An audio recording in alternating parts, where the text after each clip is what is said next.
ঘুষ দুর্নীতি বন্ধের মাধ্যমে কারাগারের বেশিরভাগ সমস্যার সমাধান সম্ভব বলে মন্তব্য করেছেন স্বরাষ্ট্র উপদেষ্টা লেফটেন্যান্ট জেনারেল মোহাম্মদ জাহাঙ্গীর আলম চৌধুরী। উপদেষ্টা আজ সকালে রাজধানীর বকশীবাজারে কারা অধিদপ্তরে কারা কর্মকর্তাদের সঙ্গে মত বিনিময় সভায় প্রধান অতিথির বক্তব্যে এ মন্তব্য করেন।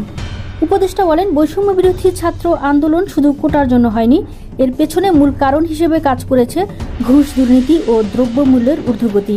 তিনি বলেন, ঘুষ খাওয়া চলবে না, যেভাবেই হোক ঘুষ খাওয়া বন্ধ করতে হবে, এর কোনো বিকল্প নেই। কারাগারকে সংশোধনাগার হিসেবে গড়ে তোলার আহ্বান জানিয়ে লেফটেন্যান্ট জেনারেল মোহাম্মদ জাহাঙ্গীর আলম চৌধুরী বলেন, কারারক্ষী ও কয়েদিদের খাবারের মান উন্নত করতে হবে, প্রশিক্ষণের মাধ্যমে তাদের দক্ষতা বৃদ্ধি করতে হবে।